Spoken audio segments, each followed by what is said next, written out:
함께 나눌 말씀은 시편 61편입니다. 시편 61편.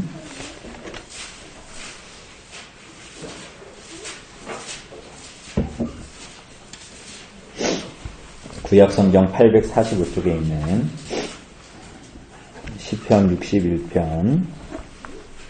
우리 1절로 8절까지 우리 한번 같이 천천히 한번 같이 읽어보도록 하겠습니다. 시편 61편 1절에서 8절입니다. 같이 읽겠습니다. 시작. 하나님이여 나의 부르짖음을 들으시며 내 기도에 유의하소서. 내 마음이 약해질 때에 땅끝에서부터 주께 부르짖으오리니 나보다 높은 바위에 나를 인도하소서. 주는 나의 피난처시요 원수를 피하는 견고한 망대이심이니이다. 내가 영원히 주의 장막에 머무며 내가 주의 날개 아래로 피하리이다. 셀라.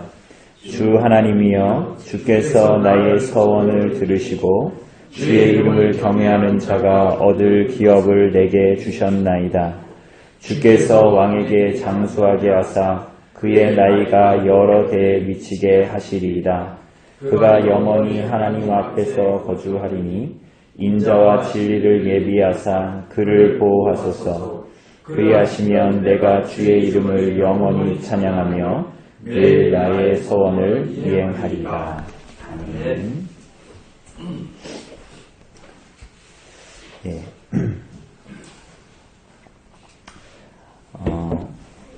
오늘 우리가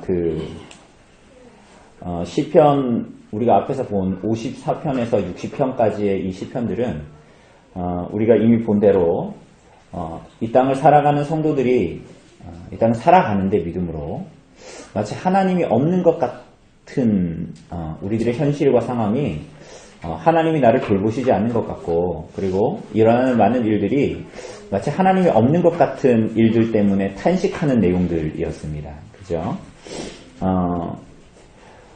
그래서 믿음을 고백하지만, 내가 믿는다고 믿음을 고백하지만 이 땅의 현실이 하나님이 없는 것 같은 상황들 때문에 내가 마음이 고통하고 탄식하는 그러한 시편들이 이제 54편 그리고 54편에서부터 60편까지의 시편이었습니다. 오늘 우리가 보는 이제 61편 그리고 62, 63편 우리가 이제 앞으로 볼 그 61에서 63편은 이 시편 2권의 핵심인 동시에 앞에서 54편, 60편에서 얘기했던 이 시편 기자의 탄식에 대한 응답이라고 볼 수가 있습니다. 응답. 그래서 오늘 여기 기현 형제가 오늘 여기 와서 저를 만나면서 하루 동안 어제부터 하루 동안 별일 없었냐고 저한테 이제 물으시면서 별일 없었다 그러니까 할렐루야 하면서 들어오셨어요. 저는 목사님인 줄 알았는데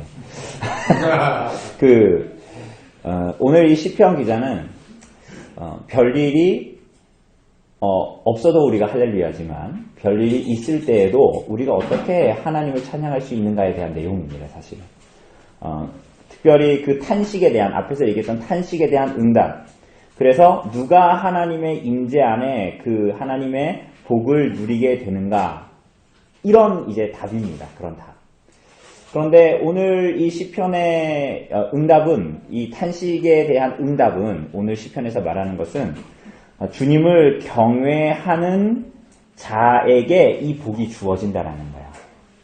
그러니까 하나님 아무 일 없는 것 같은 이 땅의 인생을 하루 살 때에 우리가 하나님을 찬양하지만 그렇지 않고 별일이 있는 상황 속에서 우리가 하나님을 찬양할 수 있는가, 그 복이 누구에게 주어지는가 했을 때 하나님을 경외하는 자에게 그 복이 주어진다, 이렇게 답을 합니다.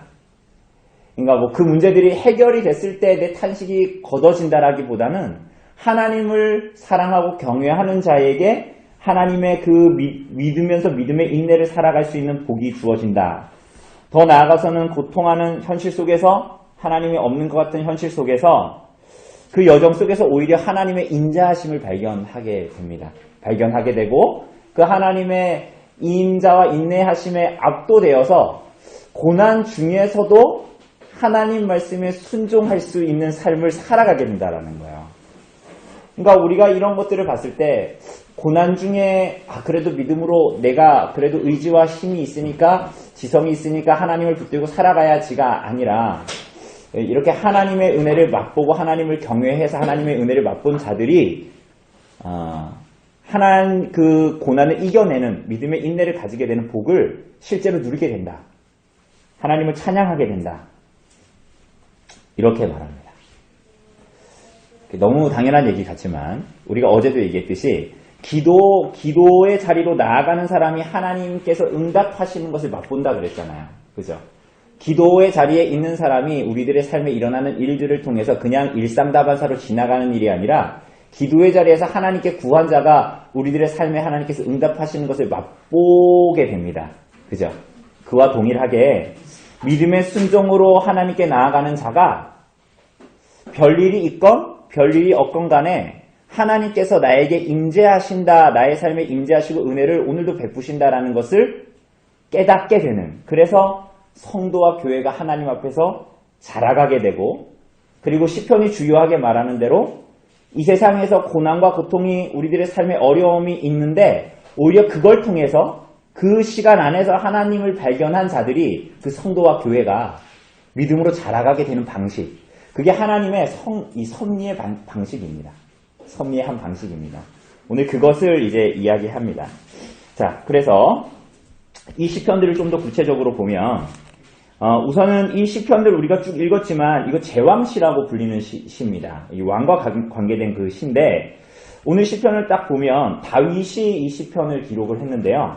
다윗이 하나님께 도움을 구합니다. 그죠? 근데 도움을 구하는데 우리가 그 전에 봤던 시편들처럼 뭔가 사울한테 막 쫓겨가지고 죽음의 추격을 당하고 광야에서 그래서 하나님을 찾고 이런 걸로 보이지 않습니다.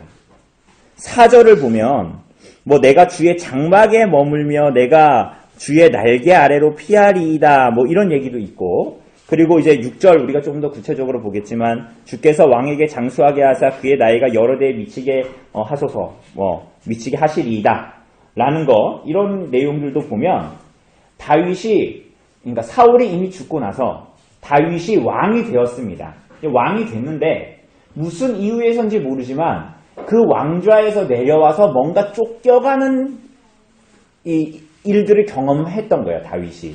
이 시편의 배경이 되는 것이 말이죠. 여러분 혹시 우리가 사무엘서를 봤지만 다윗이 왕으로 있다가 왕의 자리에서 쫓겨난 일이 무슨 일이었습니까?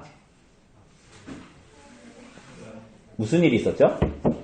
그래서 이 압살롬, 그 아들 압살롬의 반역 사건이었습니다. 그러니까 아마도 확실하진 않지만, 명시적으로 확실하진 않지만 추측하기로는 아마 압살롬의 반역 사건으로 말미암아서 그 땅에서 쫓겨난 때를 기억하며 그리고 회복되었을 때 이 시편을 기록한 것으로 아마도 사람들이 많이 봅니다.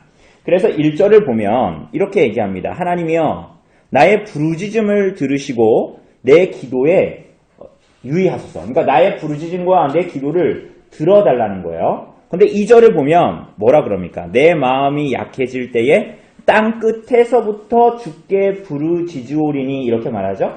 그러니까 땅 끝에서 부르짖습니다. 그러니까 그가 원래 성소와 이 다윗성이 있는 곳에 그 왕좌에 거했었는데 그가 이제 거기서 추방된 어떤 곳, 오늘 시편 2절에서 말하는 것처럼 어디? 땅 끝에서 하나님께 부르짖습니다. 그런데 그곳에서 땅 끝에서 있는 다윗은 어떤 상태에 있습니까? 내 마음이 어떨 때에? 약해질 때에. 이거 다르게 얘기하자면 내 마음이 걱정과 환난에 덮여 있을 때, 그러니까 내 마음에, 내 삶에 걱정거리가 많고 고통스러운 일들이 쌓여 있고, 그래서 나와 내 주변의 사람들이 나에게 아무런 도움조차도 내가 이제 기대할 수 없을 때, 이런 뜻입니다. 그러니까 내 마음이 약해질 때라는 말이 내 마음에 걱정과 환난이 덮여 있을 때를 이제 말하는 것이죠. 그때 뭘 한다고요? 다윗이? 부르짖는다, 기도했다라고 말합니다. 이 말은 이런 얘기입니다. 우리가 이 땅에서 살아갈 때 우리들의 삶에 외적인 시련들이 오는 것을 두려워하지 말고 오히려 그 외적인 시련들이 사라지지 않고 눈앞에 있지만 그것들이 우리들에게 하나님께 나아가기 위한 몸부림과 분투로 나타나야 된다. 오히려 이렇게 말하는 것입니다. 그러니까 내가 내 마음이 약해질 때 환난과 어려움이 있을 때 내가 땅 끝에 있지만 하나님을 붙든다라는 것은 오히려 하나님께서 나의 삶에 그 시련과 어려움을 허락하실 때 오히려 하나님을 믿고 하나님을 의지하고 신뢰하는 몸부림과 분투가 우리 안에 나타나야 된다. 오히려 기도함으로 하나님께 나아가야 된다라는 것을 말합니다. 그래서 스펄전 목사님은 이런 얘기했습니다. 우리가 기도하고 싶을 때 기도해야 된다. 하지만 기도하기 싫을 때에도 기도해야 한다. 왜냐하면 기도는 우리의 의무이며 기도하지 않는 것은 죄이기 때문이다. 이렇게 말했습니다. 그러니까 이 말의 취지도 다 뭐냐면 우리들의 삶에 오히려 어려움과 시련이 왔을 때에 하나님을 더 붙들기 위한 몸부림과 분투로 우리들의 삶에 나타나야 한다라는 것을 말합니다.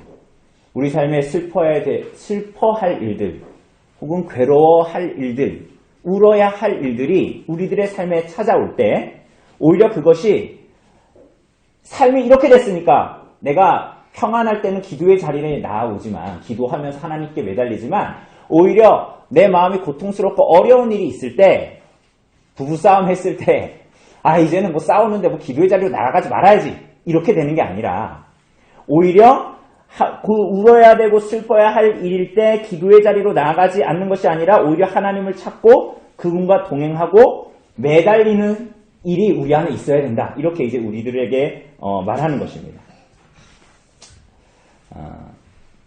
그래서 오늘 시편 기자가 말하는 것처럼 우리들의 삶에 나타나는 어려움들은 오히려 하나님을 찾는 방편이 된다.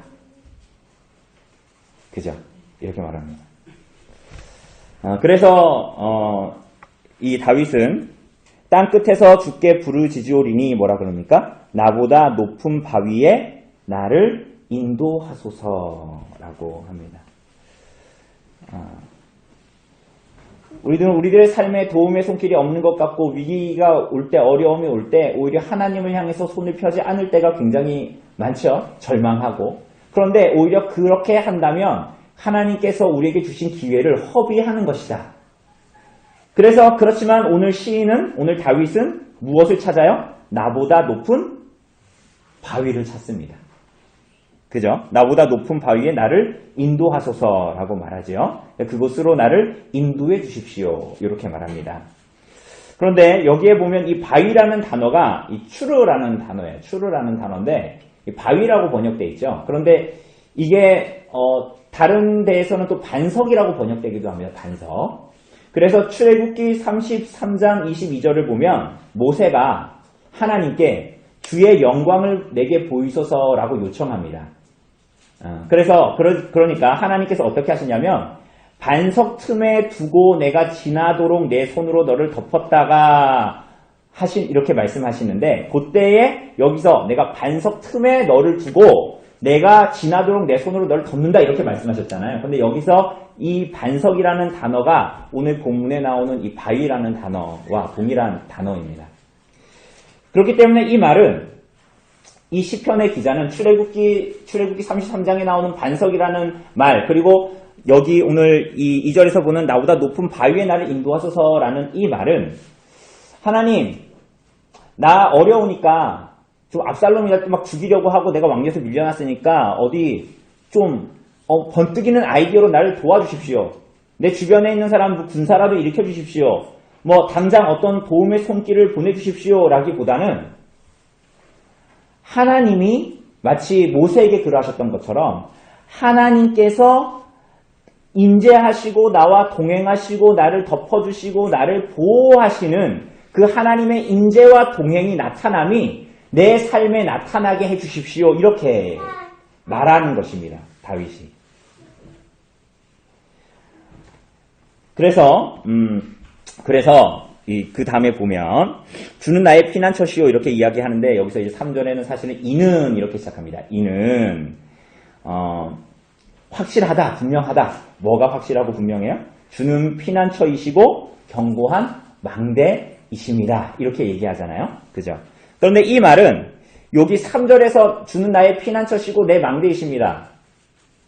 지금까지 시편을 볼 때는 주님 나의 견고한 망대이십니다 라고 대부분 말할 때는 하나님께서 나를 구원하실 것이기 때문에 내가 어려운 가운데 있지만 여전히 주님은 나의 망대이십니다. 구원이십니다. 이렇게 표현을 했잖아요. 그런데 아마도 오늘 이 3절부터는 그 1, 2절까지는 그가 압살롬에게 쫓겨갔을 때를 말하는 것 같고 이 3절 이하부터는 그가 회복되어진 상태. 어떻게 해요? 압살롬이 요압의 손에 죽고 그리고 다시 왕위로 복귀하였을 때의 상태를 말하는 것으로 보여집니다. 그래서 주는 견고한 망대이십니다.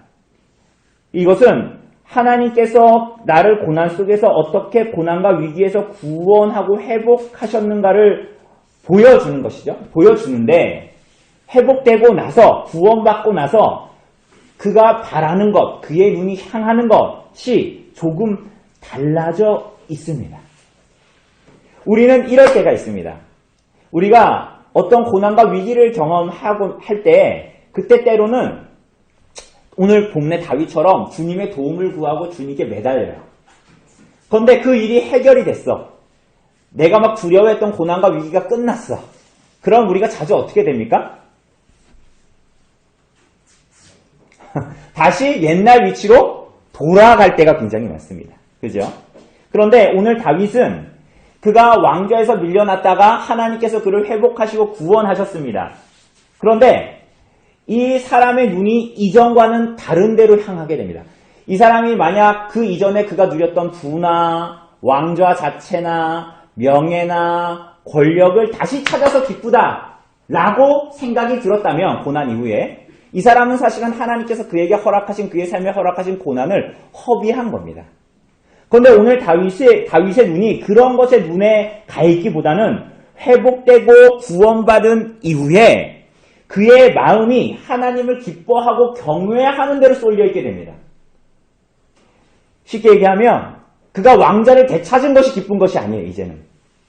그 이전까지는 어떤 면에서는 그 왕자에도 마음이 있었다면 이 고난 이후에는 더 이상 왕자를 회복한 것에 내 눈에 가 있지 않고 어디에 가 있어요? 하나님을 의지하고 바라고 하나님 앞에 서 있는 것으로 만족하는 사람이 됩니다. 고상한 기쁨을 발견하게 됩니다. 그래서 우리 한번 4절 한번 읽어볼까요? 4절 시작. 내가 영원히 주의 장막에 머물며 내가 주의 날개 아래로 피하리이다 이렇게 말합니다. 그러니까 주의 임재의 약속 안에 있는 장막, 성막에 머물면서 그 날개 아래 피하여 있는 것만이 내 삶의 유일하고 영원한 낙이라는 지점에 드디어 다다르게 되는 거예요. 하나님께서 이것이 바로 54편에서 60편까지 그가 인생에서 수많은 탄식을 하고 하나님 어디 계십니까? 하나님 없는 것 같습니다. 하나님은 왜 나를 안 도와주시죠? 라고 하는 긴 탄식의 여정을 하나님께서 다윗에게 허락하셔서 그를 마침내 이끌어 가고자 하셨던 지점이 바로 이곳이라는 거예요. 특별히 여기서 그의 날개 아래, 여기에 보면 주의 날개 아래로 피하리이다 이렇게 말하죠. 그죠? 여기서 날개라는 단어가 카나프라는 단어인데 성경에서 이 카나프라는 이 날개라는 단어는 혹은 옷이라고 옷자락이라고 번역되기도 합니다. 여러분 기억나세요? 우리 룻기 볼 때 이 내용들이 다 나왔었습니다.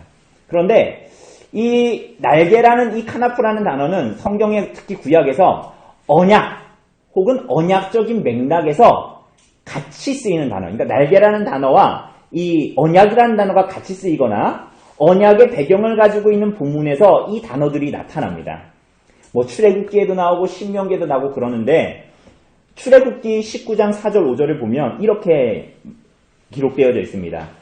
내가 애굽 사람에게 어떻게 행하였음과 내가 어떻게 독수리 날개로 너희를 업어 내게로 인도하였음을 너희가 보았느니라. 세계가 다 내게 속하였나니 너희가 내 말을 잘 듣고 내 언약을 지키면 너희는 모든 민족 중에서 내 소유가 되겠고 이렇게 말씀하십니다.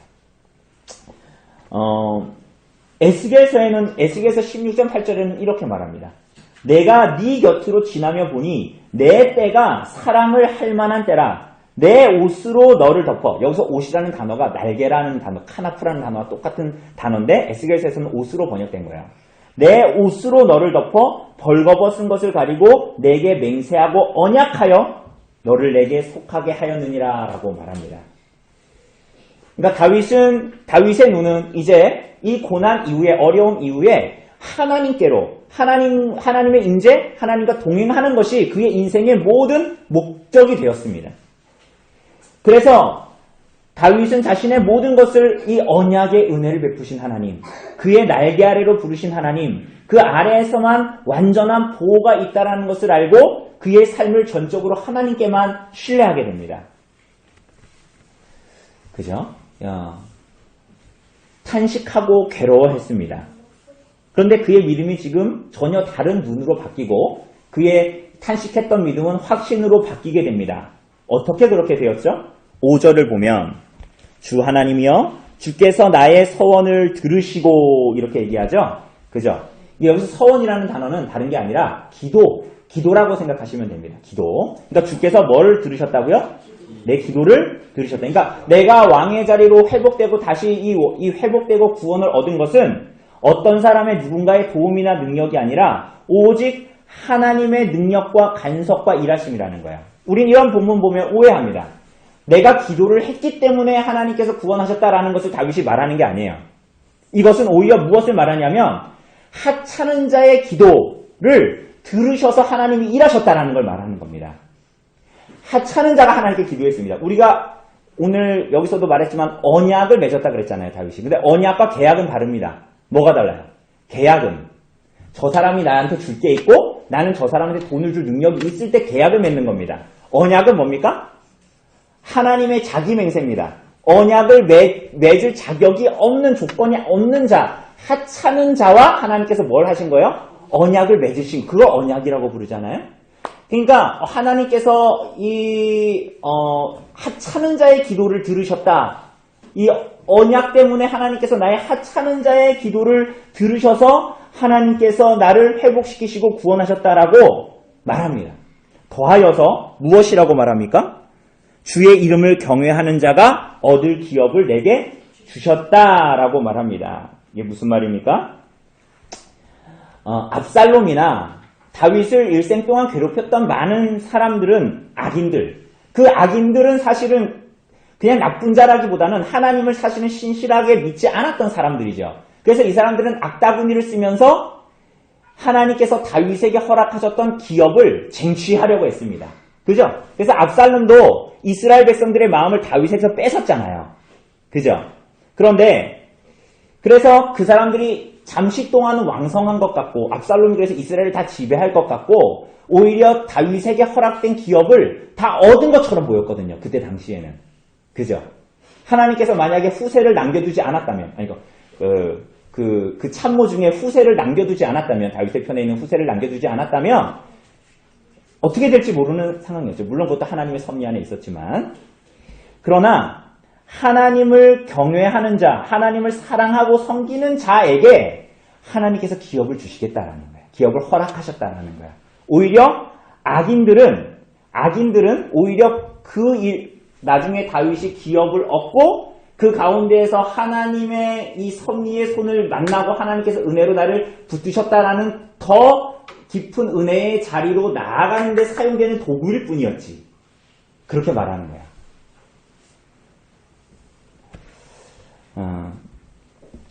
결국은 그들을 단련시켰던 고통, 어떤 영혼의 눈으로 보자면 찰나의 순간에 이 고난은 오히려 영원한 행복을 가져다주는 다윗에게 영원한 행복을 가져다주는 영생을 가져다주는 오히려 시간이었다라고 볼 수가 있는 거예요. 그 결과를 낳았다라고 볼 수 있는 겁니다.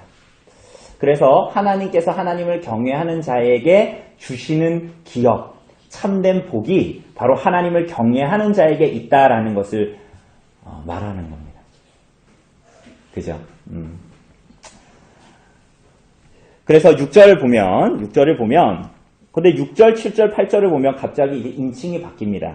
여기서 여기서 주는 나의 뭡니다. 나라고 계속 말하다가 여기 6절에서 보면 뭐라 그래요? 갑자기 주께서 왕에게. 그리고 또 뭐라 그래요?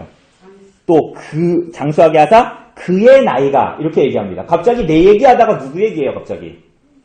갑자기 3인칭으로 확 바뀌는 거예요. 내가 아니라 뭐 그를 얘기하고 내가 아닌 그 혹은 왕 뭐 이렇게 얘기합니다. 근데 이것은 다른 게 아니라 다윗이 바로 자신을 지칭하는 말이에요. 또 다르게 지칭하는 말로 표현을 하는 겁니다. 다른 사람을 말하는 게 아닙니다. 자기를 얘기하는 거예요. 왜냐하면 다윗이 실제로 왕이었잖아요. 그죠? 그래서 얘기하는 거야. 그리고 6절에서 보면 그래서 왕의 장수 읽어봤지만 주께서 왕에게 장수하게 하사 이렇게 말하죠. 왕의 장수. 그리고 7절에 보면 왕의 통치를 바라게 됩니다. 그러니까 하나님께서 언약에 잇된 왕에게 장수를 허락하여 주시고, 그러니까 오래 사는 거 말하는 겁니다. 장수를 허락하여 주시고, 더 나아가서는 뭐라 그래요? 그의 나이가 여러 대에 미치게 하리이다 이렇게 말하죠. 여러 대에 그의 나이가 여러 대에 미치게 하리이다. 여러분 근데 여러 대에 미친대요. 여러 대에. 그러니까 다윗이 하나님께서 언약에 있던 왕으로 세웠지만 그가 영원히 살았습니까? 그렇지 않죠. 그도 그냥 평범한 인생의 시간을 수명을 보내다가 하나님 품으로 돌아갔지 않았습니까? 그런데 어떻게 이 왕 그리고 그 왕의 나이가 여러 대에 미친다. 뭐 한 대가 예를 들면 70살이다 치면 여러 대 한 3대만 쓰고 210년을 다윗이 어떻게 삽니까? 그죠? 이거 너무 과장된 얘기 같잖아요. 이거 말이 뭔가 어폐가 있고 이상한 얘기 같지 않습니까? 그런데 이걸 기억해야 됩니다. 이 시편이 다윗의 시편인 동시에 또 뭐예요? 언약의 실제이신 예수 그리스도를 지시하고 있는 예언이라는 것입니다. 그러니까 다윗이 지금 고백하는 왕에게 장수하게 하사 그의 나이가 여러 대에 이르게 해주십시오. 그의 나이, 그의 해를 말하는 겁니다. 그의 해가 여러 대에 이르게 해주십시오라는 말은 언약의 실체이신 예수 그리스도가 이루실 하나님의 나라가 영원토록 지속되도록 하나님께서 붙들어 주십시오. 이런 고백입니다. 그러니까 우리가 기도하지 않아도 하나님의 나라가 그렇게 영원할 거잖아요. 그런데 언약의 실체이신 예수 그리스도가 오지 않았어요. 그죠? 그런데 이때에 그 그림자로 나타나고 있는 다윗의 왕국을 그가 바라보면서 하나님 자신을 향해서도 자신을 향한 하나님을 향한 강구이기도 하지만 동시에 이것은 다윗의 예언이기 때문에 이 언약의 실체이신 하나님의 나라가 영구하기를 소원하고 원합니다라는 예언적인 말을 하고 있는 거예요. 다윗이 경험한 것처럼 하나님의 나라가 교회가 원수의 핍박이 있고 원수가 주는 시험과 어려움이 있을 겁니다. 그죠? 때론 위협하는. 그러나 교회가 사라지거나 소멸되어지지 않고 영구히 지속된다. 그죠? 그것을 얘기하는 거예요. 근데 이 7절에서 조금 더 구체적으로 나타납니다. 7절에서 뭐라 그럽니까? 그가 영원히 하나님 앞에서 뭐 하리니? 거주하리니. 이걸 다르게 말하면 그로 영원히 하나님 앞에서 좌정하게 하소서. 그로 영원히 하나님 앞에 좌정하게 하소서라고 말합니다. 여기서 핀트가 어디로 지금 바뀌는 거예요? 이렇게 자기에게서 지금까지 5절에서는 왕인 자기가 고난 가운데 있었는데 회복이 되고 이런 걸 얘기하다가 자기의 왕좌에 대해서 얘기하면서 이 핀트가 어디로 가는 거예요? 자기에게서 예수 그리스도가 왕이심으로 지금 시각이 변동되고 있는 것입니다. 다시 한번 말씀드리지만 다윗의 시편은 다윗의 고백인 동시에 기도인 동시에 그리스도에 대한 예언이기 때문에 이렇게 나타나는 거예요. 그래서 그로 다르게 번역하자면 그로 영원히 하나님 앞에서 좌정하게 하소서라죠. 라고 말하죠. 다윗은 영원한 존재가 아니잖아요. 어떻게 영원히 왕좌에 앉습니까? 그렇죠? 그리스도의 통치가 영원히 이 땅에 편만하게 해달라라는 기도이자 예언입니다. 그죠? 동시에 이것을 이 시각을 다시 우리에게로 가져와 봅시다. 그러니까 그분이 영원한 하나님의 아들이시잖아요. 그분의 왕좌가 영원하고 그분의 나라가 영원할 겁니다. 그죠? 그것을 믿는 사람들이 누구예요? 성도와 교회잖아요. 우리잖아요. 그 사람이 어떻게 살아요? 그가 영원히 하나님 앞에서 거주하리니라고 말합니다. 그죠? 거주하리니, 영원히 하나님 앞에서 거주하리니. 여기서 앞에서라는 단어는 얼굴이라는 단어예요. 얼굴. 1계명, 10계명, 1계명에서 말하는 것처럼 하나님 앞, 우리 1계명이 뭡니까? 너는 나 외에 다른 신들을 내게 두지 말라. 하나님 앞에서 행하라는 말이잖아요. 그 파님, 얼굴이라는 단어예요. 그래서 하나님 앞에서 거하기를 소원한다라는 것은 하나님과의 친밀하고 인격적인 교제를 말하는 거예요. 그러니까 하나님과 친밀한 인격적인 교제를 가지고 하나님을 섬기며 그분의 뜻에 순종하며 삶을 살겠다라는 소원입니다. 이해되시죠? 하나님의 나라를, 영원한 하나님의 나라를 바라보는 자가 하나님 앞에서 영원히 거주한다. 뭐라고요? 교회 왔다 갔다 한다라는 것이 아니라 그 살아계신 하나님과 인격적인 교제를 누리면서 살아간다라는 것, 실제적인 교제를 누리면서 살아간다. 그렇게 하나님 앞에서 하나님을 섬기며 순종하는 자, 주를 경외하는 자에게 뭐라 그럽니까? 인자와 진리를 예비하사 그를 보호하소서. 다르게 말하자면 하나님의 언약적인 사랑과 신실하심을 말하는데 하나님의 언약적인 사랑과 신실하심을 나타내시고 나누어 주시어서 보호해달라라고 말합니다. 고난과 어려움의 시간들을 지나온 다윗은 그래서 이제 더 이상 하나님을 아는 것 외에 더 바라는 것이 없는 상태가 됩니다. 오늘 시편을 보면. 그래서 그런 성도가 그 이후에 하나님의 하나님의 없는 것 같은 현실 속에서, 탄식 속에서 하나님의 인재, 하나님과 친밀한 교제를 누리면서 이 땅을 살아가면서 보호를 누리게 되고 그 안에서 평안을 누리게 되는 삶을 살게 되는 것입니다. 그런데 거기서 그치지 않고 그렇게 해서 나만 잘 살면 돼. 나만 하나님의 인자와 진리를 누리면 돼. 그렇게 끝나지 않고 성도는 그분의 인자와 진실에 압도되어서 어떻게 살아요? 믿음의 눈을 거두지 않고 인자와 진리에 부합하는 삶을 살게 됩니다. 이게 무슨 얘기입니까? 우리 앞에서 시편 볼 때 그랬잖아요. 다윗이 막 고통 가운데 있었는데 우리가 가끔 이 사람이 막 탄식을 하다가 나중에 뭐라 그래요? 내가 하나님을 믿습니다. 포기하지 않습니다. 뭐 이런 얘기 하잖아요. 근데 그걸 보면서 야, 어떻게 어려움과 고난 속에 이런 얘기를 하지? 좀 궁금하지 않았습니까? 이거는 거의 무슨 현실 세계에 없는 내용을 얘기하는 것 같다.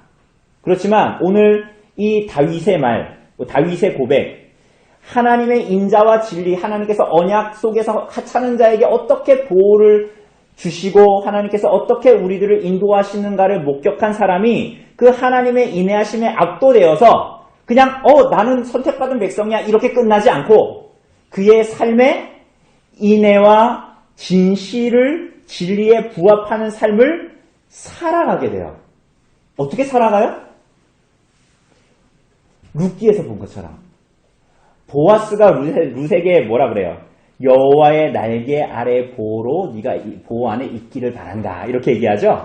그죠? 그런 인내의 삶을 실제로 살게 됩니다. 그리고 그런 인내를 보아스를 통해서 그 인내를 엿본 사람은 나중에 룻이 보아스에게 구한 것처럼 뭐라 그래요? 당신의 옷자락을 나에게 덮어. 여기서 옷자락이 뭐라 그래요? 날개를 덮어. 이렇게 얘기하잖아요. 그래서 기업 물을 자가 되도록 하나님의 복을 나누는 자가 되도록 요청하여서 하나님의 영광을 바라는 자로 살아가게 됩니다. 그것이 8절입니다. 우리 8절 마지막으로 읽어보자. 시작. 그리하시면 내가 주의 이름을 영원히 찬양하며 매일 나의 소원을 이행하리이다. 그리하시면 다르게 말하면 그래서 그렇게 하나님의 영광을 노래하고 그 하나님의 영광을 본대로 그 영광을 바라며 경외하며 살겠습니다. 라고 다짐합니다.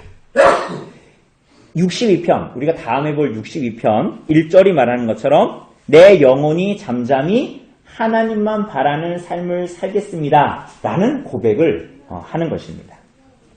그렇죠? 하나님을 아는 것, 그분의 인자와 진리를 아는 것, 반석이신 그리스도를 아는 것, 그래서 그분의 인자하심에 압도되어서 하나님의 말씀에 순종하며 살아가는 삶이야말로 이 땅에서 영생을 누리며 살아가는 삶입니다. 그리고 슬퍼하고 탄식하는 세상 속에서 하나님을 경외하는 자가 누리는 복의 내용이기도 합니다. 이것이 성도의 삶에 약속되어져 있습니다. 별일이 없는 삶의 내용이건 혹은 오늘 하루가 참으로 다사다난하고 별일이 있던 삶이건 하나님의 인자와 진리 안에 있는 성도들에게 그것이 사라지지 않고 하나님의 신실하심과 인애가 벗어나지 않고 오히려 하나님께서 그 가운데 은혜로 붙들고 있다라는 것을 오늘 다윗이 고난의 여정을 통해서 발견한 거야. 그래서 고난과 어려움에 절망하지 않고 하나님의 손길이 그 안에 있는 줄을 알고 참된 소망을 발견하게 된 거야. 그죠? 그래서 다윗이 그 여정에서 하나님을 만나게 된 거야. 하나님을 믿어서 내가 왕이 되는 것이 복인 줄 알았는데, 내가 잘 살게 되는 것이 복인 줄 알았는데, 내가 건강한 것이 그래서 복인 줄 알았는데 그게 아니라 이 하나님을 믿고 나서 그의 삶의 여전한 고난과 어려움의 여정을 통해서 그가 참된 복이 무엇인 줄을 알았던 거야. 그분이 하나님이신 거야. 여러분, 그래서 고난 중에 믿음으로 세상을 살아가는 성도의 삶의 이유를 다윗이 발견한 거예요. 그런데 오늘 그 성경은 오늘 고난 중에 여전히 믿음으로 살아가야 되는 이유가 나는 좀 어느 정도 은수저 정도 돼가지고 돈이 좀 있고 기댈 만한 동산과 부동산이 있고 도와줄 사람들이 있어서 내가 고난 중에도 웃으면서 믿음으로 살아가고 교회를 다니는 것이 아니라 고난 중에 믿음으로 살아가는 가운데 왜 그렇게 살아가냐? 그 여정을 통해서 하나님께서 하나님이 누구신지를 발견하게 하기 때문에 고난 중에 믿음으로 살아가는 거야. 고난 중에도 인애를 베풀고 살아가고 인애 이때야 살아가고. 그래서 성도의 삶의 이유를, 믿음으로 살아가는 이유를 발견하게 되는 것입니다. 오늘 사랑하는 여러분, 이 말씀을 꼭 기억하시기를 바랍니다. 그래서 우리들의 삶의 모든 이 목적과 이유가 바로 그 하나님이 누구신지를 참으로 알아가는 참된 복. 그래서 다른 것이 아니라 주의 장막에 거하는 것, 하나님 앞에서 하나님과 친밀한 교제를 누리면서 살아가는 것이 정말 복인 줄을 아는 삶으로 우리가 깨닫게 하기 위해서 하나님께서 우리들의 삶을 섭리하시고 붙드시고 인도하시는 이유요 목적입니다. 그죠? 우리가 그것을 좀 기억하고 하나님의 섭리 안에 우리가 있다라는 것을 기억하고 믿음으로 좀 이 땅을 살아가고 고난 중에서도 하나님을 바라보면서 살아가고 하나님의 뜻을 구하는 우리 성도님들 되시기를 바랍니다.